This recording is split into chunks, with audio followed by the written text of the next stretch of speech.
월스트리트 모닝 브리핑 함께하고 있습니다. 저희는 매일 오전 6시 30분에 늘 어김없이 이 자리를 지키고 있고요. 여기는 바로 여의도에 위치한 오픈 스튜디오입니다. 오픈. 늘 열려 있다는 말이죠. 네, 그렇죠. 예, 그러나 열려 있어도 지금 이 시간에는 아무도 없습니다. 사람이 별로 없습니다. 예, 굉장히 조용하고요. 저희끼리 알콩달콩 오순도순 방송을 하고 있습니다. 자, 이번에는 한 분 더 모셔보도록 할게요. 미래에셋증권 김석환 선임연구위원 함께합니다. 어서 오세요. 어서 오세요. 안녕하십니까? 네, 제가 지난주에 한 6개월 같이 방송하다가 드디어 전화번호를 교환을 했어요. 진짜요? 예, 그래서 제가 카카오톡에 보면 이미지가 뜨잖아요. 봤는데 내 아이가 너무 예뻐요. 그런가요? 너무 네. 예뻐요. 그리고 우리 또 그 김선희님의 네. 밝은 미소, 아이들과 함께할 때 그 밝은 미소가 너무 좋아 보이더라고요. 아우 감사합니다. 아, 저도 한 넷 낳고 싶은데 나이가 많아가지고. 네, 알겠습니다. 자, 시장 이슈를 오늘은 어떤 거를 좀 확인해 볼까요? 뭐 일단 그 장 마감 후에 테슬라의 실적이 좀 발표가 네. 됐기 때문에 테슬라를 좀 봐야 될 것 같은데요. 뭐 다른 내용들은 이미 다 익히 들으셨을 거고 아마 계속 이제 얘기가 될 거기 때문에 근데 국내 투자자분들이 가장 많이 들고 있는 게 테슬라이죠. 근데 그 제가 한번 비교를 해봤거든요. 작년 연말에 비교했을 때, 그러니까 지금까지 과연 이제 지난 한 3개월 동안 국내 투자자분들이 얼마만큼 더 포지션 늘렸을까? 근데 보니까 그러니까 예탁 결제금 기준으로 보면 한 5천만 달러 정도밖에 더 늘지 않았더라고요. 더 많이 사진 않았다. 네, 더 막 적극적으로 매수를 하지는 않았다. 근데 평가 금액 같은 경우는 대략 5% 정도는 올라갔다. 일단 환율 효과가 좀 있었다라고 보면 될 것 같고요. 주가도 빠졌음에도 불구하고. 그래서 지금 화면을 통해서 보시면 테슬라 그 원화 기준으로 보면 대략 19조 원 넘게 들고 있는 모습을 좀 보이고 있고, 그러니까 2등부터 10등까지 합치면 이게 한 20조 원 정도 되거든요. 네. 그러니까 뭐 거의 비슷비슷한 모습을 좀 보이고 있다라고 네. 보시면 되겠고요. 아무래도 뭐 그 장 마감 후에 테슬라가 정말 실적을 좀 좋은 실적을 발표했고, 네. 그리고 일단 뭐 이제 잠시 후에 이제 저희가 방송 끝나면 아마 이제 CEO 그러니까 머스크의 어닝스 콜이 또 진행될 예정이거든요. 네, 네. 좀 자, 더 디테일한 내용들이 우리 나오지 않을까. 김선희님 물 한 모금 하시죠. 그럴까요? 예, 목이 너무 메시고 오늘 아침에 문 열고 들어오시면서 막 부딪히시고 피곤이 아무래도 좀 영향을 미치지 않나. 제가 어디 갔다 오지 않았습니까? 네. 저도 목이 자꾸 이게 잠겨갖고 피곤하셔서? 힘들었어요. 예. 그래서 이게 방송을 매일 해야 됩니다. 앞으로 매일 하겠습니다. 어떻게 휴가 안 가고, 하시고? 안 가고. 김선희님도 매일 나오셔야 알겠습니다. 되나? 아 네. 근데 제가 지난주부터 약간 좀 목감기 상태가 좀 있어가지고 네, 네. 네, 약을 먹고 있기는 한데 네. 쉽게 낫지 않네요. 그쵸. 아 그리고 또 진짜. 하나는 이제 ETF 쪽을 보면 네. 이게 좀 아쉬운 게 뭐냐면 TQQ라든지 SOXL 보면 이게 3배짜리 레버리지예요. 그러니까 이걸 또 어떻게 보면 ETF에서 가장 많이 들고 있으셔가지고 맞아요. 국내에서 이제 해외 주식 특히 미국 주식 하시는 분들의 투자 심리가 상대적으로 열정. 좀 많이 위축되어 있지 않을까. 아 물론 뭐 화끈한 건 3배. 인정합니다. 네.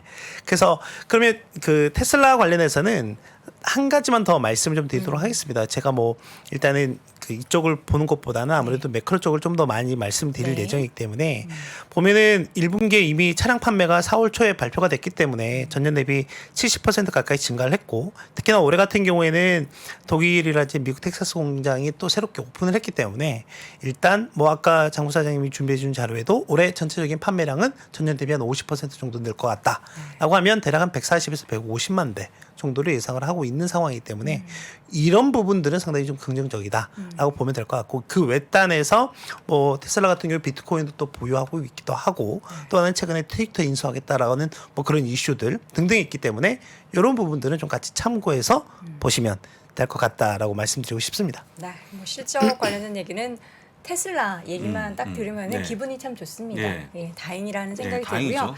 자, 그럼 이제 매크로적인 얘기는 오늘 어떤 주제로 이야기를 나눠볼까요? 일단은 오늘 죄송합니다. 매크로 얘기하니까 목이 막 메이시나요? 아니요, 갑자기 물이 살에 네, 걸려가지고 네. 저번에도 한번 이런 적이 있었는데 네. 그 일단은 어제 최근에 이제 우리가 금리 얘기를 많이 하고 있는데 일단 실질 금리 얘기를 좀 해야 되지 않을까 생각이 돼요. 네. 그 실질 금리 화면을 좀 보시면, 그러니까 우리가 그 실질 금리를 계산하는 이제 방식이 있거든요. 네. 그러니까 그러니까 일단 하나의 명목 금리에서 기대 인플레이션을 빼는 건데, 그러니까 최근에 이 실질 금리가 상당히 가파르게 좀 올라오고 있는 모습을 보이고 있습니다. 그러니까 이 실질 금리가 0 밑에서는 우리가 뭔가 적극적인 자산 증식을 위한 투자 활동을 하게 되는 거죠. 그래서 뭔가 이 안정적인 현금이라든지 예금 이런 게 아니라 이제는 좀 적극적인 위험 자산에 대한 선호도가 높아진다라고 보면 이제 이런 논리에 의하면 주시장이 강세의 모습을 보이는 게 전통적인 모습이었다. 그런데 이제 최근에는 이렇게 실질 금리가 가파르게 좀 올라오면서 이제 영선을 다시 한번 상회하는 모습이 최근에 나타나고 있고, 지금 뭐 미국의 10년물 국채 금리라든지 이런 부분들이 거의 뭐 3%에 육박하고 있고, 지금 다 이제 5월 초에 예정되어 있는 FOMC 회의, 뭐 6월에 예정되어 있는 FOMC 회의에서 뭐 최소 50bp 이상은 계속해서 올리려고 하는 그런 스탠스가 좀 되고 있다 보니 지금 이 실질금리에 대한 얘기가 계속 좀 시장에서 회자가 되고 있는 부분이 있거든요. 그래서 투자자분들께서 이 부분을 좀 한 번은 체크를 해 놓으실 필요가 있다. 다 뭐 당장 상당히 뭐 심각하게 우려해야 된다라는 건 아니지만, 왜냐하면 지금 같은 경우에는 이 실질금리가 0으로 상회하고 있는 이유 중에 하나가 보면은 이제 이 명목금리라고 하는 게 우리가 지금 보는 시장의 10년물 국채금리가 상당히 좀 가파르게 올라온 부분이 좀 있기 때문에 그런 영향이 좀 있기 때문에 그렇다라고 보시면 될 것 같고, 이제 반면에 이제 이 기대 인플레이션은 상당히 좀 완만한 모습을 좀 보이고 있기는 하거든요. 그렇다면 향후에 뭐 지금 보신다라고 하면 이 명목 금리가 다시 한번 좀 리바운드 되는 모습이라든지 또는 기대 인플레가 좀 더 올라가는 모습 뭐 이런 데 나온다라고 하면 실제 금리 좀 다시 한번 또 조정이 될 여지가 있기 때문에 이런 부분 좀 추후적으로 좀 계속 팔로우할 필요가 있겠다라고 좀 말씀을 좀 드리고 싶습니다. 그리고 또 하나는 이제 뭐 IMF라든지 뭐 OECD라든지 WTO라든지 등등 세계 유수의 기관들이 계속 얘기하고 있는 게 뭐냐면, 야, 올해 경제 성장에 대해서 계속 이제 얘기를 좀 하고 있거든요. 경고성 얘기들을 계속 좀 하고 있습니다. 경고성 얘기를 하고 있다 보니까 그래서 저는 지금 시점에서 우리 투자자들이 가져야 할 포인트는 투투인 것 같아요. 투투? 네. 일단 투투는 뭐냐면, 자, 첫 번째 투는 뭐냐면, 일단 현재 시점에서 시장의 방향성을 볼 때 유심히 봐야 될 게 하나는 어닝이라고 하는 부분이고, 또 하나는 우리가 지표 중에 소비 심리를 좀 유심히 봐야 될 것 같다라고 하는 부분을 좀 말씀드리고 싶고, 그렇다면 어떤 투자 전략을 갖고 가는 게 맞을까라고 했을 때 지금 성장이 둔화될 것 같다라고 얘기를 했잖아요. 그러면 상당히 좀 성장이 귀해지는 시기가 도래하게 되겠죠. 그렇게 봤을 때는 뭐 제가 누차 말씀드리는 것처럼 이미 뭐 구조적으로 성장하는 수 있는 그런 기업들에 대한 관심은 여전히 가져가시되, 현재 시점에서 다양한 매크로 불확실성이 있다 보니까 그걸 대안할 수 있는 안정적인 포트폴리오 구축이 필요하다라고 하는 부분인 거거든요. 그래서 이걸 작년부터 계속 바벨 계속 얘기를 하고 있는 거죠. 얘기를 하고 있는 부분이다라고 보시면 될 것 같고요. 그래서 그 두 가지 주요한 관심과 두 가지 주요한 투자 전략을 가지고 대응을 하시는 게 낫지 않을까 생각이 되고, 지금 WTO 기준으로 보면 우리가 이제 보통 보면 뭐 무역 교역 이런 걸 많이 얘기하잖아요. 그랬을 때 작년 대비 크게 좀 감소할 것으로 예상이 되고, 뭐 전체적으로 경제 성장률도 감소할 것으로 일단은 전망을 하고 있는 부분이다. 그래서 여러분 오늘 밤에 이제 이번 주까지는 FOMC 위원들이 막 발언을 많이 합니다. 근데 다음 주에 블랙아웃이에요. 5월 첫째 주에 예정이 되어 있는 게 FOMC 회의가 있기 때문에 다음 주에는 추가적인 발언이 없는데, 오늘 그 제롬 파월 연준 의장과 크리스틴 라가르드 ECB 총재가 동시에 출격하거든요. 네, IMF 그 연례 총회가 있는데, IMF와 세계은행이 같이 하는 연례 총회가 있는데, 거기에서 이제 패널로 동시에 나와서 글로벌 경제와 관련해서 얘기를 할 예정입니다. 그래서 오늘 밤에 그들의 발언이 상당히 좀 중요하지 않을까 생각이 되고, 저는 현재 시점에서 보면 저희가 이제 지난 6개월 전으로 한번 좀 돌아가 보면 제가 아까 어닝이 좀 중요하다라고 말씀드렸던 이유가 뭐냐면, 항상 그러니까 6개월 전으로 돌아가면 작년 9월 달에 9월 유기설 이런 게 있었어요. 9월 위기설. 까마득하죠 네. 벌써. 기억도 안 나요. 사실. 기억도 안 나시죠? 네, 그 당시에 어떤 내용이 있었냐면 연준이 이제 테이퍼링 막 하지 않을까. 네, 계속 이제 돈을 풀다가 이제 돈을 좀 줄이는 테이퍼링 얘기가 나왔었고 그때 또 하나는 이제 중국의 헝다. 막 부동산 얘기 막 이러면서 그 당시 S&P 500이 9월 달에 5% 넘게 좀 조정을 보이기도 했었거든요. 근데 10월 들어서부터는 실적이 시즌. 받쳐주면서 또 올라오는 다시금 추세가 강화가 되는 모습이 나왔었고 그리고 나서 이제 4분기 실적 시즌이 이제 올 연초에 있었잖아요. 그러면서 이제 연말 랠리와 함께 쭉 한번 가다가 올 연초에는 반짝. 연준이 또 한번 이제 세게 또 바뀌었죠 스탠스가. 그러면서 쭉 빠지는 모습이 나오다가 이제 1월 중순 이후부터 약간 또 실적이 나오면서 올라가고. 반등하는. 그러니까 지금 시점에서 실적이 잘 나온다 하더라도 지난해처럼 추세적인 회복으로 가느냐에 대한 부분은 아닌 것 같기는 해요. 네, 아닌 것 같기는 하다. 다만 그래도 지금 실적이 잘 나오고 있는 부분은 어느 정도 지수의 하방 경직성을 확보하는데 도움을 줄 수 있다라고 저는 생각을 좀 하고 있거든요. 그리고 또 하나는 이번 어닝 시즌에서 여러분들이 꼭 보셔야 되는 부분은 뭐냐면 실적도 실적이지만 어제 넷플릭스가 실적이 안 좋은 건 아니었어요. 실적은 잘 나왔습니다. 매출은 괜찮지만 가이던스가 잘 안 나왔기 때문에 그런 거죠. 그러니까 이번 분기에는 20만 명이 감소했지만 2분기에는 200만 명 감소할 거야라고 얘기를 하니까 주가가 폭삭 앉은 거죠. 다행히 넷플릭스는 일단 제가 그 예탁 결제원 기준으로 보면 상위 50개 기업밖에 안 나와서 일단 상위 고양이인가요? 50에는 없기는 하거든요. 다 그나마 다행입니다. 상위 50에는 없기는 하는데, 네, 아무튼 이 부분 좀 참고하시면 될 것 같고. 그래서 저는 일단 넷플릭스 같은 그런 경쟁이 심화되는 기업들 같은 그 산업이나 기업들 같은 경우는 이제는 양적 성장은 끝났다라고 생각이 되고, 네. 아까 얘기하셨던 것처럼 이제 질적 성장에 대한 부분들을 이제부터는 심각하게 고민을 해야 되지 않을까라고 좀 생각이 되고요. 이제 다시 좀 돌아와서 일단 1분기 현재까지는 상당히 좀 분위기가 좋고 다음 주에 여러분들이 보유하고 계시는 그런 기업들의 실적이 또 연달아 발표가 될 예정이기 때문에 그 부분은 이제 다음 주가 가장 중요한 한 주가 되지 않을까 생각이 됩니다. 네.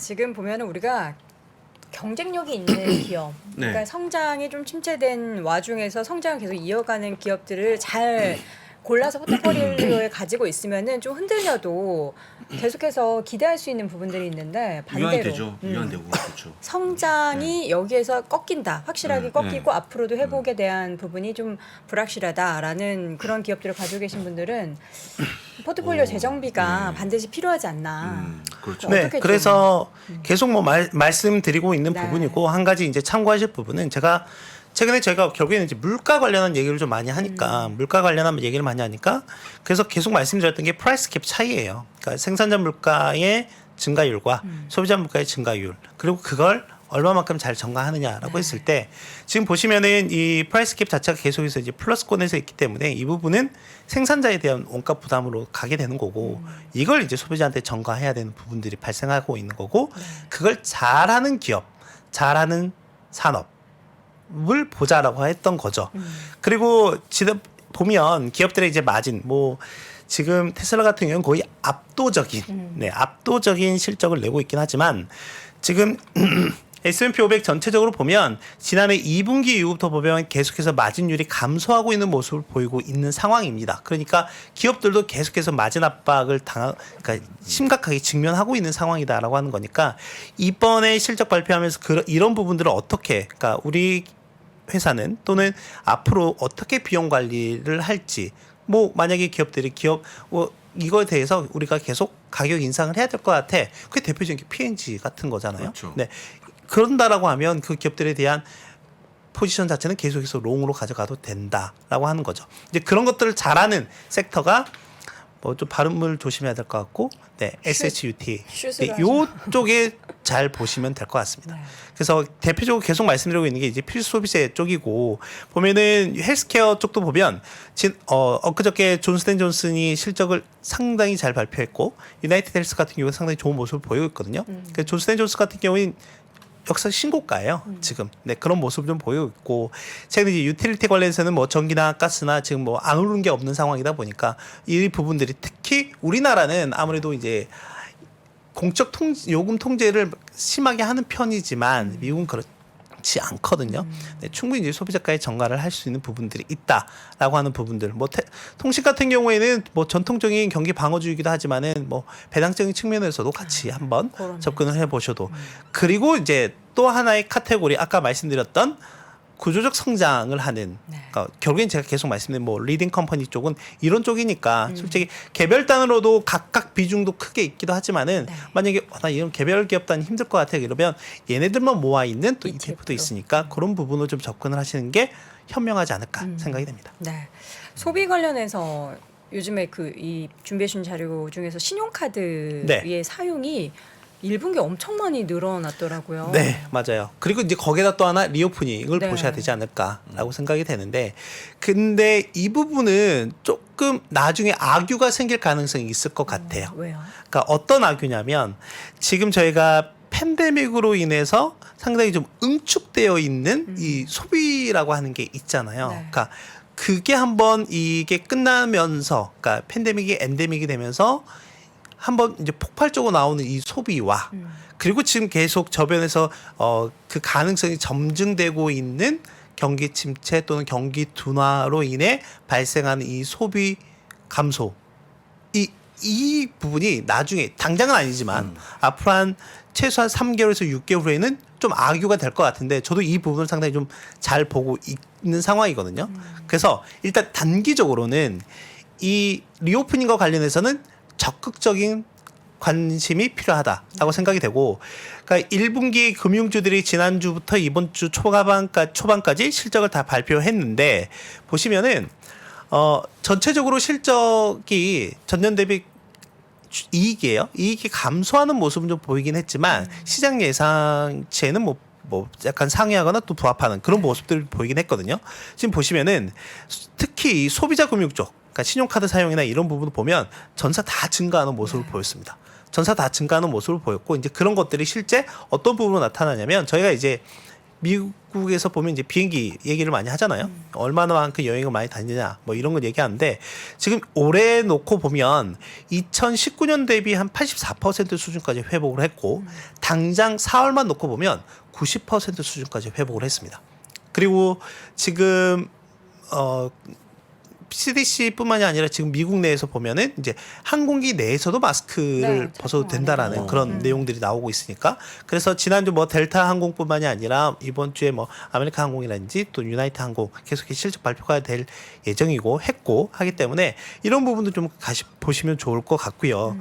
뭐 그러다 보니까 뭐 여행이나 레저 관련한 업종들의 기업들 주가도 상당히 좋은 모습을 보이고 있고 또 하나는 이제 항공권 가격이 상당히 좀 가파르게 올라가고 있습니다. 저희가 이제 소비자 물가에서도 보면 근데 이게 물가 상승에서 본다라고 하면 좀 부담이 될 수도 있긴 하지만 우리가 투자하는 기업 입장에서 보면 상당히 좋죠. 좋은 거죠. 좋은 거니까 그런 모멘텀들이 지금 현재 살아있는 모습이다라고 보시면 되겠고 그럼 어떤 것들을 보면 될까? 제가 예전에 한번 소개해드렸던 이런 부분들이 가장 대표적이니까 이런 ETF들 중심으로 해서 참고하시면 될 것 같아요. 네. 저희가 시간이 좀 부족한 관계로 마지막으로 지금 자료 준비해 주신 것 중에서 요거는 꼭 지금 시점에서 봐야 한다라는 내용 하나만 더 점검해 보고. 소비 심리 네. 제가 말씀을 드렸잖아요. 네. 그래서 한번 보면, 그러니까 미국에는 이제 소비자 심리가 2개가 발표가 돼요. 네. 그러니까 소비자 신뢰 지수 컨퍼런스 보드에서 발표하는 게 있고, 그다음에 미시건대에서 발표하는 게 있는데, 약간 이 돈 쓰는 것과 좀 연관되어 있는 거는 그 미시건대에서 발표되는 거예요. 그래서 지금 화면을 통해서 한번 말씀드리면 제가 예전에 한번 소개해드렸던 적이 있었던 것 같은데, 이 소비자 심리 지수하고 S&P 500가의 이 상관관계가 꽤 높은 모습을 보이고 있거든요. 근데 팩트 먼저 말씀드리면 지난주에 발표된 소비자 심리 지수가 계속 감소하다가 반등이 나왔어요.